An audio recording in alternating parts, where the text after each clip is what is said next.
So this morning, you're continuing the series in Psalms. And that's actually pretty sweet for me because this spring, in our teaching series with our students at Yale, we went through the Psalms. So it was kind of neat, actually, that there was this parallel. And this morning, I'm going to speak to Psalm 51. Psalm 51. But to begin with, I want to tell you a little story. When I was in junior year of high school, we went to the theater because we all had to do language arts, and we saw Macbeth. And if anyone has read Shakespeare, in my day, a long time ago, you had to read Shakespeare. And so we went to see Macbeth. And it was one of these edgy, new kind of presentations, but the story was still the same. And if you're unfamiliar with the story, let me tell you the story. Macbeth and his wife, Lady Macbeth, want to basically kill the king, Duncan. They want basically his power, his position.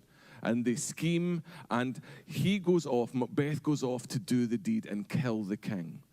But he doesn't do it well, and he comes back to his wife, and he's basically distressed and distraught by what he's done. And she takes control, and she's basically like, "You silly man, I'll go finish the job." And she goes, she finishes the job, and respectfully she comes back, and her hands are covered in the king's blood.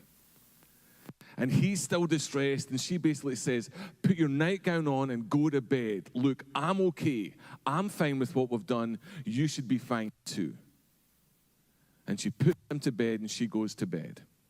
But he begins to descend into basically stress, anxiety, and ultimately madness, because what he did, he realized what he did was wrong.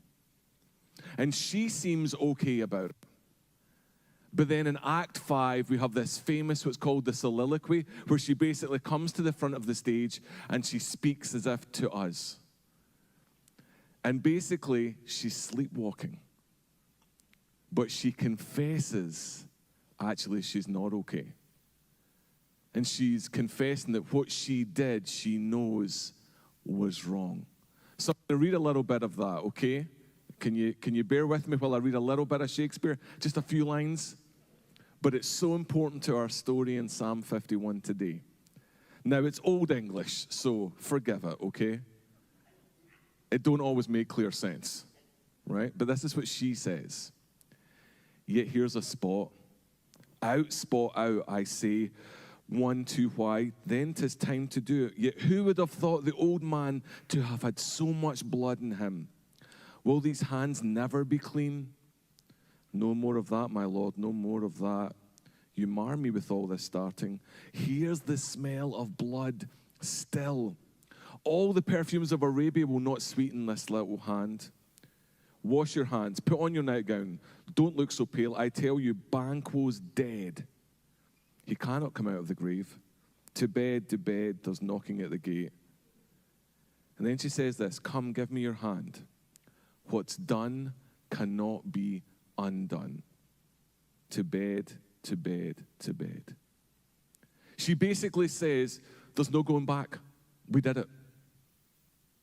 What's done cannot be undone. You see, for Lady Macbeth and for Macbeth, they craved power. They desired something. And then when they got it, it didn't satisfy. It didn't give them what they thought it would. In fact, what it gave them was a sense of emptiness. It gave them a sense, ultimately, of madness. And I think Shakespeare in that moment speaks to one of the greatest quandaries that you and I face all the way through our life. When we pursue something with all that we have, and we finally get it, and it seems to leave us with nothing but emptiness. That thing that we thought would satisfy, that thing we craved and desired, when we finally get it, all we're left with is a sense of maybe anxiety, sadness, and confusion. I thought this was going to give me what I wanted.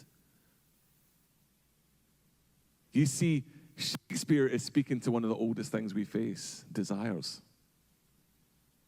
And things that we think we need or want or crave, and when we get them, they don't give us what we really wanted. You ever happened to you? Has that ever been a situation where maybe you craved, I don't know, a job, and you thought, this is a job, and when you get it, you're like, I don't really like this job. I thought this was going to be the job. Or maybe it was a relationship.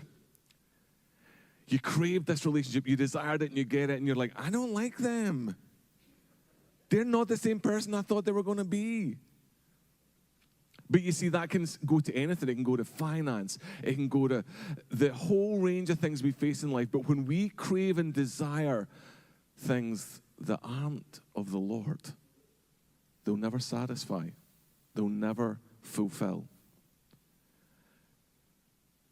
And this morning we're going to look at Psalm 51. But you see, Psalm 51 speaks to a very specific craving and desire.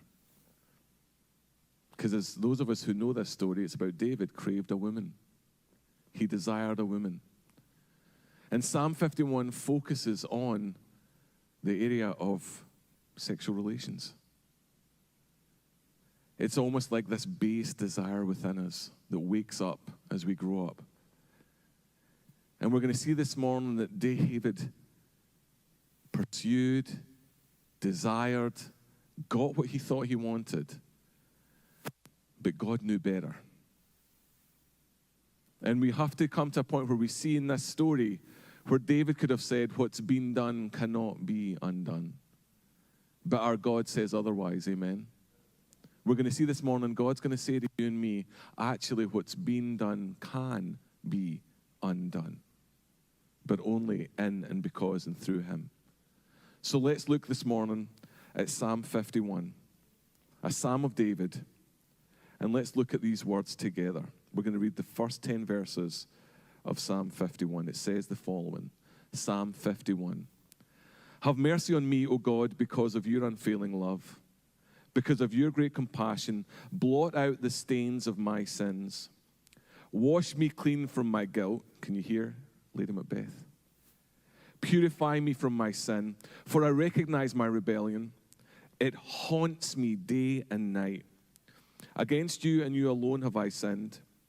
I've done what is evil in your sight. You will be proved right in what you say, and your judgment against me is just. For I was born a sinner. Yes, from the moment my mother conceived me, but you desire honesty or truth from the womb, teaching me wisdom even there. Purify me from my sins, and I'll be clean. Wash me, and I'll be whiter than snow. Oh, give me back my joy again. You have broken me. Now let me rejoice. Don't keep looking at my sins. Remove the stain of my guilt. Create in me a clean heart, O God, and renew a loyal spirit within me. So what's the context here? Why does David make this plea from his heart? Well, some of us might know this story, because if you read the start of Psalm 51, it says basically David's response to Nathan's words. Well, what's the backstory? Well, again, if we don't know it, David's up on the top of his castle. He's king. He's on his palace top, and he looks out and he sees a woman, Bathsheba, and she's bathing. And he craves her. He desires her. So he calls for her to be brought to him. He's the king. He gets what he wants. He sleeps with her. She returns home. And then she sends him word that says, hey, I'm pregnant. So what does the courageous David do? He brings her husband back from the battlefield to basically get him to sleep with his wife so that he can cover up what he has done. But this husband, Uriah, is a man of noble heart. And every attempt David does to get him to go do this, he refuses because he will stay with his king. So what does David end up doing? He puts Uriah back on the battlefield and basically says, have him killed. And that's what David does. Uriah's killed on the battlefield and Bathsheba comes into David's home. It's a loose parallel, but can you see the parallel with what we read in Macbeth? David desired and craved and wanted something, and he got it, but it did not give him what he wanted. And that's sin. Sin has the packaging of pleasure, of some sense of satisfaction, of fulfillment, and then you open it up, and it's empty. It's empty. It promises everything. it cannot satisfy. So we take another package and we take another because we're craving this fullness that sin doesn't give us. And so what happens is God, in his goodness towards King David, sends Nathan the prophet. And Nathan basically makes up a story. But the story is basically what David did. And David is outraged. He's being self-righteous. He's like, that person should be blah, blah, blah, blah, blah, blah, blah. And Nathan stops and points at David and says, hey, David, I'm talking about you. This is your story. And the response is Psalm 51. David faces what he had done. And he comes towards God in this beautiful psalm. And these first 10 verses speak to you and me today when we crave and desire things that they're not meant to do and then we're not meant to pursue. So let's look for a few moments this morning what we see David does in this psalm and how it speaks to you and me today. So as I said, here's David. He gets what he wants with Bathsheba, but it doesn't satisfy. And then he ends up realizing the sin of what he did. And just like Lady Macbeth, it's like his hands are covered in blood. Out spot, out. I can't wash it off. I can't wash it off. You see, that's what sin does. In these moments, when these things happen in life, when we get these desires, it's like they stick to us. And we try in ourselves to wash ourselves clean, but it doesn't work. We try and cleanse ourselves, and ultimately we just develop strategies to cope so that no one knows. But the wound is there. And as we see with Lady Macbeth, it's on the inside. Out, spot, out. Will this ever be clean? And we can become like her and believe what has been done cannot be undone. So here's David in that moment. He's been outed for his sin.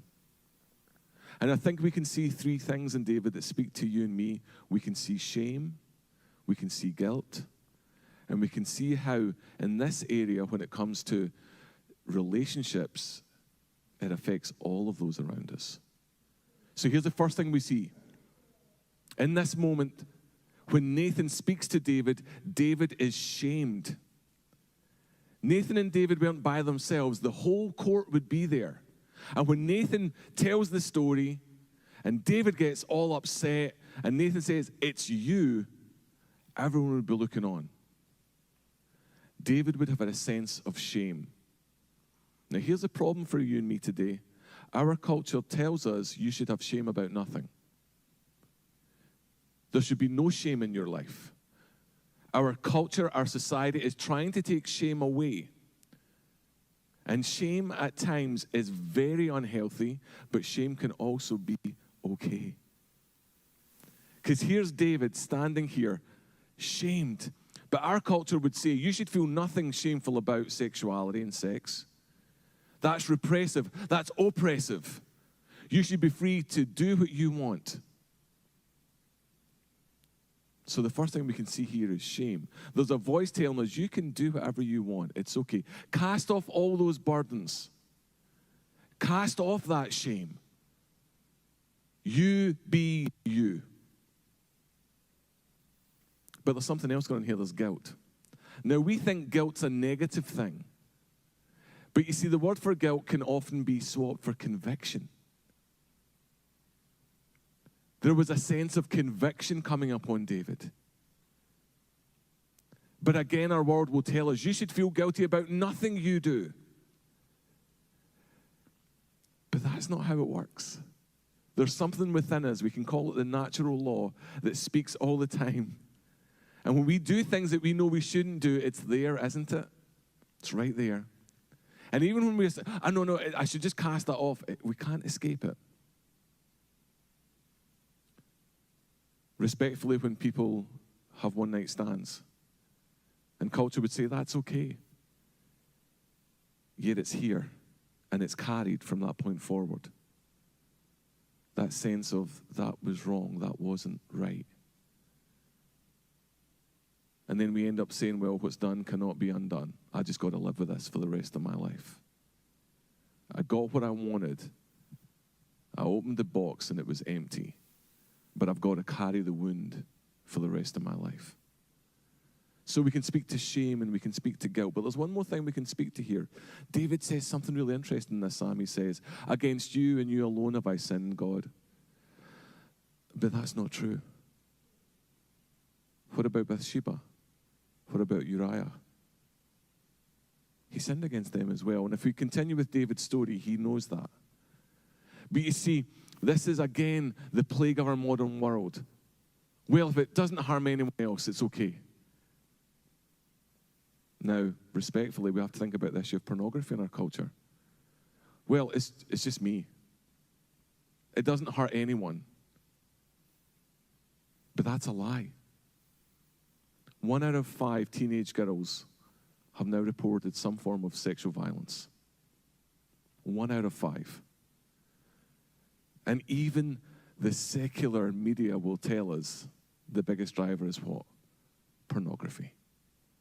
So the idea that, well, against you and you alone have I sinned is not true. We're sinning against our community at the same time. But what do we say? Well, what's done cannot be undone. I've just got to carry this myself. So here's David. He's been exposed for what he did. And in Psalm 51, he writes his response. A vulnerable, heartfelt response. And here is where we can compare Lady Macbeth with David. See, Lady Macbeth got what she wanted, but she had to live with the thing of, well, what's been done cannot be undone. This blood is on my hands forever. You can't see it, but I know it in my heart. And you see, the enemy of your soul, the father of lies, will present that package beautifully. You'll open it up. You'll see it's empty. But then he'll whisper in your ears, but you can never tell anyone that you did this. He lies to draw you in, and he lies to keep you there, doesn't he? Oh, you can never tell anyone about this sin. You'll be shamed. You'll be excluded. The lie draws you in, and the lie keeps you there. And that was Lady Macbeth's path. But let's compare it with David. Because here we see the beauty of what David says in Psalm 51. When Nathan comes to him and tells him he's talking about him, what's the first thing David does? You're right. It's me. The first path to freedom, the first step we take is to be before God and be like, yes, God, I confess before you my sin. And this is what we see David doing. I'm a sinner. I'm covered in the blood of what I did. He comes and confesses. And for you and for me, when the enemy of our soul, when the father of lies whispers in our ears, you can never tell anyone what you did. God will never forgive you. You are going to be perpetually unclean. What has been done can never be undone. The first thing we see in Psalm 51 is David, who went so low, the first thing he says is, I confess my sin. I'm a sinner. And for you and for me, the first way we break the power of the father of lies in our life is audibly to confess the sin. Father, this is what I did. You already know, but there is power when we speak it out to our Father. So the first thing we see in Psalm 51 is that David confesses. He's like, against you and you alone have I sinned, Father, but I'm going to confess that I am a sinner. But then we see two other things that David does in this psalm that is absolutely beautiful. He reminds himself in God. He says, but you, O God, your steadfast love and your mercy are here for me. Now, what does that say to us? When David said, steadfast love, the Hebrew there is talking about the covenant first started with Abraham. And so David's remembering, but God, I'm so thankful because even though I've messed up, The covenant isn't based on me, it's based on you. You did the covenant with Abraham. It's fully on your shoulders. So David realizes, he confesses not only his sin, but he confesses the truth of who God is. You are the God of steadfast love. You're the God of the covenant. And when I come to you, it's not because I've done anything right, it's because I've confessed my wrong. And the whole goodness and love and mercy is yours to give to me. So the first thing David reminds himself of, and in a sense reminds God of, is you have steadfast love that I don't deserve. I don't merit it in this moment, but you will give it to me. How good you are, God. What's done cannot be undone. Yes, it can, because when I confess my sin, and when I say, but God, you're the God of covenant, I realize that my salvation in this moment is not mine to earn, to work for, or to do. It is the free gift of God to me. I'm so undeserving, and that's how grace works. Amen. But he says one other thing. He says, oh God, I sinned. Oh God, your steadfast love. And he says, but God, your mercy. And the word David uses for mercy here, it's a really rich image in the Hebrew.